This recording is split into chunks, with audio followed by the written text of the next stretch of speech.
Bueno, en este episodio vamos a discutir a un nivel general qué es el espíritu en Hegel, que es una de las preguntas más importantes y las que son más difíciles de entender al comienzo por el uso contraintuitivo. Y necesito mencionar este concepto en el contexto de la introducción a la historia de la filosofía que estamos comentando. Ahora, para alguien que quiere empezar a estudiar la filosofía de Hegel, el concepto de espíritu surge en varios momentos, ¿no? Es decir, su libro más famoso lleva por título La fenomenología del espíritu. Si uno va a la Enciclopedia de las Ciencias Filosóficas, la tercera parte del sistema trata sobre el espíritu y dentro de ahí está este término que también suena muy rimbombante, el espíritu absoluto, y entonces uno siempre tiene esta preocupación sobre qué es eso del espíritu y de qué trata, ¿no? Ahora, este concepto es bastante complejo y no vamos a discutirlo en demasiado detalle todavía, porque solo quiero introducir algunas nociones básicas para comprender cómo el concepto de espíritu empieza a aparecer y a funcionar para entender la historia de la filosofía en Hegel como una introducción a la filosofía de Hegel, que es lo que estamos haciendo acá. Entonces, lo importante para nosotros en este punto introductorio es asociar el concepto de espíritu con el de pensamiento y racionalidad que vimos antes. Recordemos de que Hegel está comprometido con, con una idea según la cual el ser humano sí es un animal que piensa, es un animal racional, que lo que nos distingue de los otros seres vivos es el pensamiento. Pero Hegel también va a asociar esto con la idea del espíritu, es decir, de que los seres humanos somos animales o seres espirituales. Y nuestras producciones diversas, por ejemplo, la política, la religión, el arte, la filosofía, son productos espirituales, son producciones del espíritu. Al mismo tiempo, cuando pensamos la historia y las sociedades o las comunidades, eh, también podríamos utilizar esta terminología y decir que son espirituales las diferentes sociedades y comunidades humanas. Entonces, en este punto, una primera definición muy mínima es considerar al espíritu como la racionalidad o el pensamiento inherente en todo lo que hacemos, pero enfatizando que justamente esto tiene una historia. Y yo he venido hablando de nuestras producciones diversas, de nuestras diferentes sociedades, y he estado hablando de lo nuestro, de nosotros, porque finalmente también para Hegel el espíritu no es algo puramente individual, que cada uno de nosotros es un ser o animal espiritual, sino que finalmente también es algo colectivo. Ahora, cuando hablamos de un espíritu colectivo, y a veces hay gente que seguro apela a la expresión como el espíritu de un pueblo o el espíritu de una época, acá, y esta es la razón por la cual quería hacer estas precisiones, esto no tiene que interpretarse como algo como muy raro o fantasmagórico o flotante. Es decir, el espíritu no tiene que verse como una especie de supersujeto mágico del más allá que flota, ¿no? Que ese sería un poco una primera malinterpretación que alguien no versado en el tema puede tener, porque de manera cotidiana hoy, si utilizamos la palabra espíritu, suena como algo del más allá. Si alguien que conocemos nos dice que se considera una persona espiritual, lo solemos asociar con algo religioso o algo que busca una cierta trascendencia o conexión con algo que va más allá de nuestro mundo muchas veces. Eh, pero lo interesante justamente, y esto creo que es algo que va a guiar muchas de las reflexiones aquí, es de que siempre creo que es un buen principio metodológico y hermenéutico empezar con estos conceptos de la manera más cotidiana y prosaica, cómo se relacionan con experiencias cotidianas que tenemos, y luego ver si progresivamente requieren de algo más que podríamos llamar metafísicamente extremo. Entonces, no hay que pensar cuando hablamos del espíritu como algo colectivo eh, o como algo vinculado a una época o a la historia, como algo de nuevo del más allá. por eso cuando yo vaya a hablar del concepto de espíritu en este contexto, de nuevo, no pensemos en una entidad macrosocial que es separable, como si fuera flotante, por eso digo, con una especie de causalidad extraña. En realidad pensemos a este nivel introductorio como una manera de hablar más estipulativa, como un tipo de jerga técnica, pero con ciertas resonancias históricas. Es decir, Hegel no está utilizando esta palabra por cualquier razón arbitraria. Para él tiene resonancias históricas importantes, especialmente cristianas, pero esto lo vamos a comentar en otro momento cuando comentemos seguramente la filosofía de la religión. Mientras tanto, acá vamos a entender lo espiritual a grandes rasgos como aludiendo principalmente a lo humano, pero a lo humano que enfatiza el pensamiento, la racionalidad, la libertad,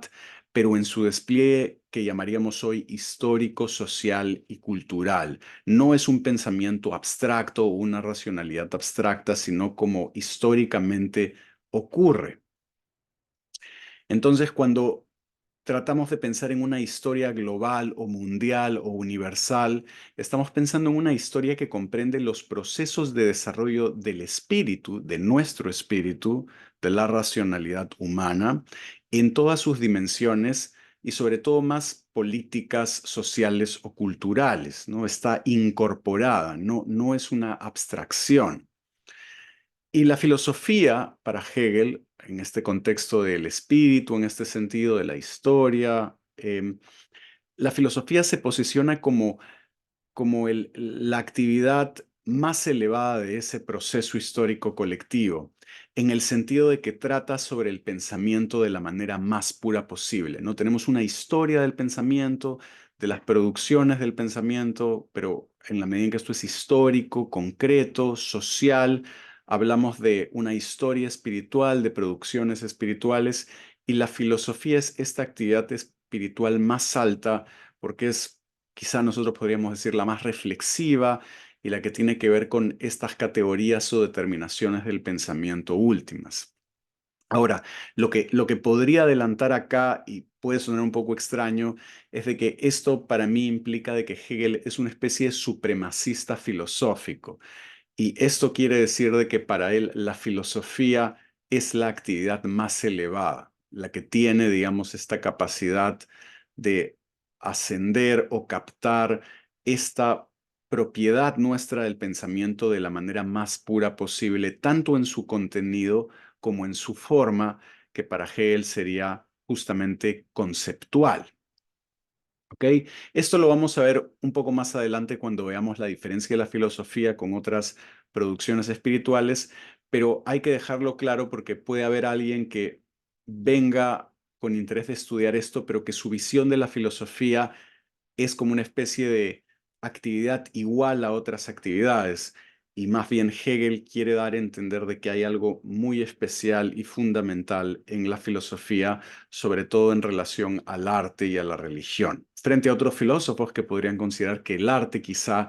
nos da algo mucho más fundamental o esencial que la filosofía, y otros podrían pensarlo con la religión. En el caso de Hegel es la filosofía la que culmina, se encuentra en la cúspide de esta capacidad colectiva de pensamiento para comprenderse. Lo que llamamos antes esta actividad como un acto del pensamiento libre o de pensamiento que se piensa a sí mismo. Ahora, en este contexto, para entender este proceso histórico, espiritual, Hegel piensa, ahora sí, retomando, ahora lo que quería decir con esto es que Hegel piensa que en cada época histórica tiende a haber lo que él llama un principio que subyace a todas las manifestaciones del espíritu, incluyendo a la filosofía, como si fuese la raíz de la que brota el árbol de una época, para seguir con la analogía de la semilla. Entonces, Hegel ve que todas estas producciones como la historia, la política, la religión, el arte y la filosofía, todo brota de una misma raíz y todo es parte de una misma época. Ahora, creo que acá lo que es bastante, lo que podemos discutir en un futuro que hay que tomar en consideración, es esta idea de que haya un principio, ¿no? Como lo que individualiza las épocas para Hegel es un principio, una raíz fundamental, y nos corresponde a nosotros hoy reflexionar sobre si ese principio metodológico tiene sentido. Es decir, si en nuestra época hoy podríamos hablar de un principio que anima todo, o si en realidad es muy reductivo hablar de un principio, pero si quisiéramos jugar con el supuesto de Hegel, tendríamos que imaginar cuál sería ese principio en nuestra época del que brota todo, los principios que animan nuestras producciones hoy, ¿no? O en todo caso rechazar esto y decir que no, que siempre hay varios principios en tensión o en disputa o como fuese. En todo caso, lo que quiero que se vea con esta relación de la historia, con lo espiritual, con el pensamiento, con esta idea de los principios, es de que Hegel quiere, con este tipo de observaciones, enfatizar que estudiar la historia de la filosofía es también estudiar filosofía, que no tiene que verse como algo separado, como algo que solo hacemos por erudición y que es algo anticuado. Y que muchas veces esto sucede hoy. Y esto no es algo que tiene que saberse si uno no es especializado en el tema, pero hay también personas que se dedican a la filosofía y que piensan que la historia de la filosofía no es muy importante para hacer filosofía contemporánea, que uno puede aprender las preguntas, los métodos, las técnicas, los conceptos, los debates actuales y trabajar en ellos sin ser muy consciente de lo que se ha hecho antes. Y más bien se piensa que la historia de la filosofía uno la puede hacer si le interesa o por cultura general, pero no como algo que se necesita para la filosofía, ¿no? Y eso es lo que muchas veces alguna gente distingue como el rol sistemático de un trabajo filosófico que trata de ser contemporáneo, de pensar la época, de contribuir a debates actuales, y un rol más histórico de algo bueno, que son curiosidades que nos parecen interesantes, nos parece interesante comprender realmente qué dijo Kant o cuál es la interpretación más coherente de lo que Aristóteles dice acá, pero no es algo que esta posición pensaría como contemporánea.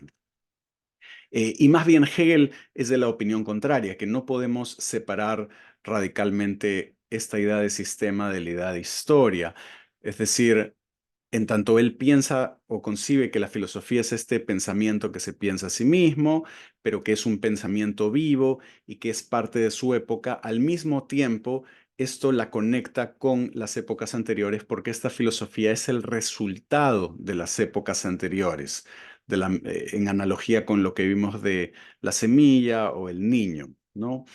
Entonces, estudiar la historia es una manera de aprender filosofía, no es la única, porque también uno podría empezar por el presente. Hegel estaría parcialmente de acuerdo, pero estudiar la historia es estudiar este proceso de pensamiento vivo que se encuentra presente hoy. Y en tanto esta historia es un proceso colectivo de desarrollo histórico, Hegel va a estar comprometido con la idea de que hay cierta necesidad en su desarrollo. Y cuando se habla de que hay cierta necesidad, de acuerdo a Hegel, en el desarrollo de la historia de la filosofía, esto es lo que principalmente se considera polémico. Y por eso más adelante igual volveremos sobre cómo Hegel puede entender esta necesidad, pero por lo pronto sin tener que asumir una visión muy fuerte de nuevo sobre algo mágico en la historia, así como no tenemos que asumir un sujeto flotante, tampoco tenemos que asumir una especie de destino inevitable, determinista, de que todas las filosofías vienen determinadas desde el principio. Y más bien sí podemos hablar de necesidad, pero adelantando la idea de que las filosofías del pasado pueden entenderse como una condición necesaria de las presentes. Esto mínimamente en el sentido de que las filosofías pasadas proveen del material sobre el que las filosofías del presente trabajan. Entonces, mi manera de verlo en este momento introductorio, para que pueda quedar claro, es de que no se trata de decir que luego de Platón tenía que venir Aristóteles, como que ese era el destino, esa era la necesidad, era necesario que viniera Aristóteles después de Platón. Es una visión más retrospectiva, es decir, que sin la filosofía de Platón no hubiese habido la filosofía de Aristóteles, pero en el sentido de una condición necesaria, de que la filosofía de Platón es una condición necesaria para la filosofía de Aristóteles, aunque no sea una condición suficiente, porque también hubo otras cosas en juego. Entonces, por lo menos esa noción de necesidad como condición necesaria nos permite darle sentido a la idea de que el desarrollo de la historia de la filosofía tiene una cierta necesidad en su trayectoria y en su narrativa, pero de una manera más retrospectiva y prestando atención a estas como condiciones necesarias que sirven de material al presente y que luego éstas elaboran y pasan como material a las subsiguientes. Ahora, y esto es lo último que quería decir hoy, recordemos también de que con estas nociones más complejas de espíritu, historia, lo que dijimos antes en episodios anteriores era de que, de que para Hegel el pensamiento está presente en todo lo que hacemos y en diferentes grados o formas, incluso enfatizando que muchos de nuestros sentimientos están mediados por el pensamiento, ¿no? Y el ejemplo que él pone es el de tener sentimientos religiosos. Para él es claro que un animal no puede tener sentimientos religiosos porque la religión no está divorciada del pensamiento, de la racionalidad, en contraposición a visiones que enfatizan el carácter supuestamente no racional de la religión. Entonces, él no discute que la religión pueda tener sentimientos, pero estos sentimientos igual están mediados por pensamiento y por razón y no son una cosa puramente irracional. Pero además, cuando se habla de pensamiento aquí, Hegel no está pensando solamente que el pensamiento tendría que ser algo puramente humano o subjetivo en el sentido individual de algo que tenemos en nuestra cabeza, sino que también admite la posibilidad de pensar o de concebir que el pensamiento puede tener un carácter objetivo en el sentido de que exista una cierta racionalidad en el mundo. Pero sus ejemplos no son, porque uno podría pensar, esto quiere decir que se habla necesariamente de una teodicea o de una cosa muy fuerte, de que todo pasa por algo y que hay un propósito y una providencia, y Hegel utiliza eso, y esas expresiones las comentaremos en su momento, pero por el momento no hay que entrar tanto ahí, sino empezar con que para Hegel la idea de racionalidad se expresa principalmente en la noción de que existen, por ejemplo, leyes cuando conocemos el mundo, que hay cierta causalidad, que hay ciertas cosas que tienen una cierta estructura. Entonces, es el hecho de que en la realidad podemos dar cuenta racionalmente de cosas que suceden, apelando a quizá procesos, leyes, tipos, causas que en cierto grado pueden ser universales y duraderas. Esto es importante porque enfatiza que para Hegel es muy importante la racionalidad, no como una cosa solamente nuestra, sino que también nos permite comprender la estructura de la realidad. Ahora, ¿cómo se relacionan estas dos dimensiones de la estructura de la realidad o su grado de racionalidad y la estructura de la racionalidad del pensamiento? Es una materia de debate especializado entre hegelianos tiene, que no ha sido zanjada, digamos, por diferentes énfasis interpretativos. Es decir, lo que surge de esta tensión entre la racionalidad subjetiva y la objetiva es diferentes lecturas de Hegel. Y no vamos a entrar en esto porque no se va a entender ahorita, pero lo que basta decir es de que hay interpretaciones que van a leer a Hegel de una manera más metafísica, a un Hegel que trata de comprender más estas estructuras objetivas y por eso se piensa o se considera que esta es una lectura más metafísica de Hegel, y luego van a haber otras lecturas que van a enfatizar el carácter de la racionalidad subjetiva o humana y cómo va comprendiendo o cómo se relaciona para hablar, juzgar y pensar sobre su experiencia y sobre su mundo. Y esto va a tener un carácter mucho menos metafísico, ¿no? Entonces va a haber un debate entre lecturas más o menos metafísicas de Hegel, que es algo que podemos revisar en otro episodio, quizá revisando discusiones de algunos especialistas sobre esto. Al margen de que tenga primacía en la interpretación de Hegel que uno haga, si esta dimensión objetiva o subjetiva del pensamiento, lo importante es de que la filosofía, que es lo que nos interesa, porque estamos tratando de comprender cómo Hegel entiende la filosofía para Hegel es pensamiento, no es una opinión, es una cuestión espiritual, histórica, pero no es algo que pretende puramente ser idiosincrático o personal, como opiniones extrañas de gente extraña del pasado que nos es ajena, sino que es de nuevo la historia colectiva de cómo el espíritu, es decir, esta racionalidad humana colectiva, trata de comprenderse a sí misma a través de mayores, a través del desarrollo de categorías de pensamiento universal que se van articulando progresivamente con lo que la filosofía del presente es más concreta que las del pasado, en la medida en que utiliza las categorías del pasado como insumo para producir nuevas categorías, ¿no? Y cómo esto nos permite, para Hegel, eh, comprender este proceso eh, por el cual pensamos el pensamiento, de alguna forma. Entonces, voy a dejarlo acá. Más bien, muchas gracias por su atención y si esto les ha servido en sus estudios introductorios, también consideren suscribirse o si tienen alguna duda o consulta, también los comentarios. Y nada, nos vemos en el siguiente episodio.